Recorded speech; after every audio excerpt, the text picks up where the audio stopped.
What would you think of a country which imprisoned millions of people without charges or trial and subjected them to intense, prolonged psychological programming in order to train them to be submissive and obedient and easily controlled by those in power? One country where such brainwashing techniques are still practiced is called the United States, and the indoctrination camps are called school. In every country and every culture, most people accept whatever is familiar and do whatever they see everyone else doing. Only very rarely do people question whether the way things are is the way things should be. For millennia, slavery was assumed to be natural and proper, physical abuse of women was socially accepted, and it was expected for churches to use torture and violence to spread their beliefs. Thankfully, in much of the world, oppression based on race, religion, or gender has decreased dramatically. But there is still one group of people that is subjected to oppression with the approval of the majority, namely children.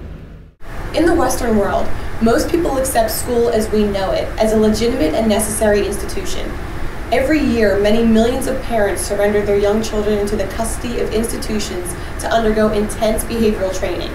The practice is commonplace and familiar, but take a moment to consider the situation objectively. In the name of compulsory education, a young child is taken away from his family and friends and put in an institution, in many cases a government-run institution, where he is under the constant surveillance and control of authority figures who are often complete strangers. The child is forced to give up his freedom and privacy and give up control of his own time and energy. While being assimilated into a strictly scheduled and regimented program, the child quickly learns that there are two distinct classes of people, controllers and subjects, and that he is a subject. He learns that his worth and his goodness are measured and graded primarily by how well he follows orders. He learns that he must go where he is told to go and do what he is told to do, and that it is never his place to challenge or question the rules imposed upon him. He is put into a group, often a group of strangers, and forced to conform with the crowd in word and deed. Where the group goes, what the group does, and even what the group thinks about, is decided by the controllers. Individual thought is replaced by groupthink. Self-determination is replaced by collective action. Not collective action resulting from individuals voluntarily choosing to work together for some common goal, but collective action resulting from an authoritarian institution forcing its agenda onto subjects who have no choice in the matter. Because institutionalizing children is commonplace and familiar, some may think it extreme to call it oppression. But consider how you would feel if the powers that be treated you the way many millions of children are treated every day.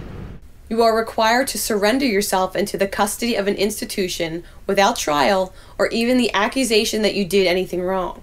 While in school, you can be punished without proof that you did anything wrong, and whole groups can be punished for what one individual has done. The institution decides who you may and who you must associate with, segregating its subjects by age and sometimes by gender and or academic performance. If you do not do the work assigned to you, you are punished. You may speak only when the controllers say so, and only about what they tell you to speak about. You may be punished for criticizing the controllers. If you are questioned, you may be punished if you do not answer. Your person and belongings may be subjected to arbitrary searches.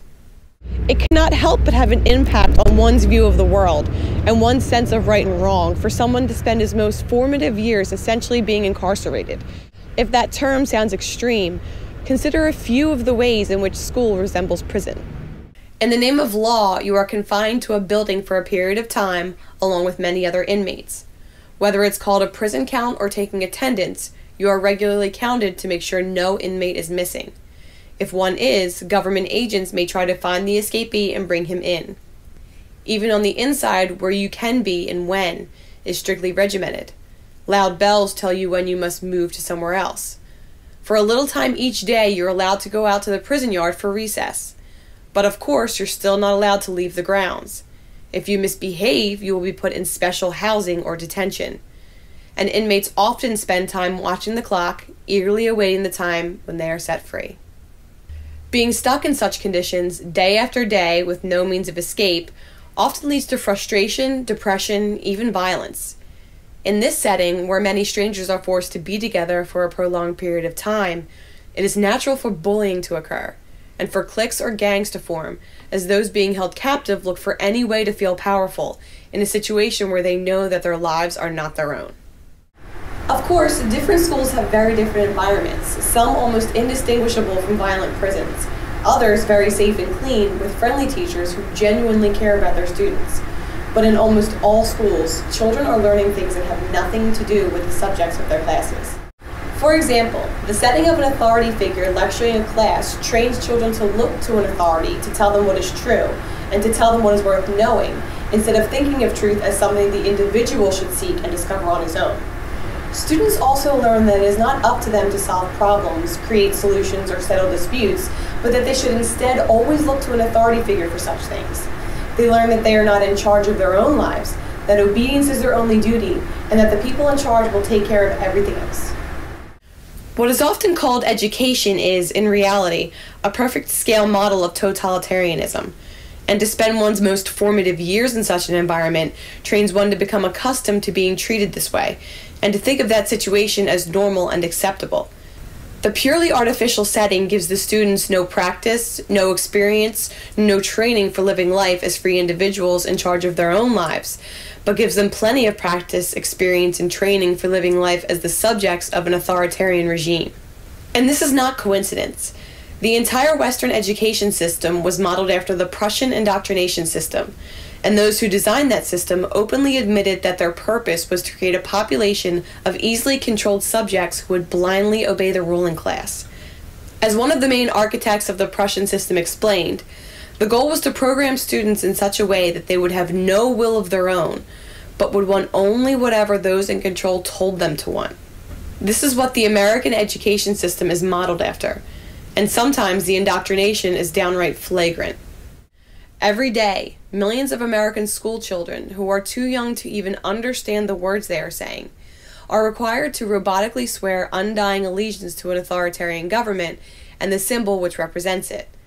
For a little perspective, imagine the same exact scenario, but with the youth being forced to swear allegiance to a different flag and a different republic. Any child who refuses to say the pledge will likely be subjected to ridicule and punishment by his fellow students and by the authority figures.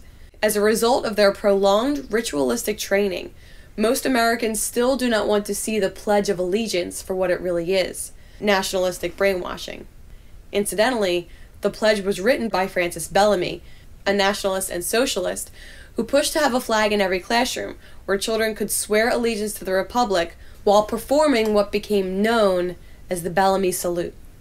Americans may be quick to recognize the mind control tactics which foreign regimes have used to train their youth to feel love and loyalty to their rulers, but may be reluctant to recognize that many of the same repetitive rituals, the same methods of indoctrination and behavioral training, are still being used in America today under the guise of education. This is not to say that American teachers are all in on some malicious plot to enslave future generations. Many teachers mean well and are doing what they can inside the framework of the system to impart knowledge to their students, and many make an effort to teach students to think for themselves. But in this setting of controllers and subjects, commanders and obeyers, students cannot help but learn subservience and mental and emotional dependency.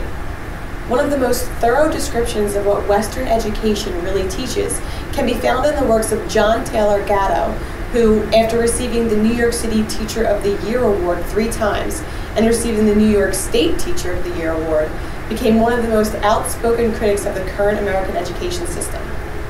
Although American schooling has become far less openly authoritarian than it was in prior generations, the fundamental nature of the Prussian system remains. However kind and well-intentioned teachers are today, and however gentle and pleasant the control has become, the system still teaches human beings to be compliant, docile, easily controlled subjects who will conform to whatever agenda those in power oppose upon them. Over time, students may forget most of their academic lessons, language, mathematics, history, and so on, but most of them will, for the rest of their lives, remain experts at blindly obeying authority. One of the most revealing and disturbing illustrations of this can be seen in the psychology experiments conducted by Dr. Stanley Milgram, which clearly demonstrated that nearly 2/3 of Americans, regardless of income level, education level, sex, race, or religion, will inflict severe pain or death on an innocent stranger simply because an authority figure told them to. Why should this be surprising when most Americans, when they were most impressionable and just beginning to figure out life, were forced into an environment where they were constantly rewarded with approval, praise, good grades, and prizes for doing whatever authority told them to, but punished with disapproval, criticism, bad grades, and deprivations for not doing as they were told? Obedience training works. As Dr. Milgram himself put it, quote, "With numbing regularity, good people were seen to knuckle under the demands of authority and perform actions that were callous and severe. A substantial proportion of people do what they are told to do, irrespective of the content of the act and without limitations of conscience, so long as they perceive that the command comes from a legitimate authority." End quote. Tyranny cannot exist where the people understand and value individual freedom, but where people have been trained to blindly obey authority, tyranny thrives. The fact that today most Americans quietly and passively submit to being detained, questioned, searched, taxed, monitored, regulated, and otherwise controlled and extorted by their own government shows just how effective the Prussian system really is at training human beings to think and act like slaves. Fortunately, there are many individuals and organizations now moving away from traditional authoritarian indoctrination, such as the Waldorf model of schooling, much of the growing homeschooling movement, and the ultimate departure from authoritarian indoctrination known as unschooling. People may argue about which methods best provide children with the academic knowledge to prepare them for life, but given human history, there's actually a far more important question. Are we raising a society of people who will not only tolerate oppression, but will themselves inflict oppression on others if and when a perceived authority tells them to? Right now, the answer to that question is yes, we are.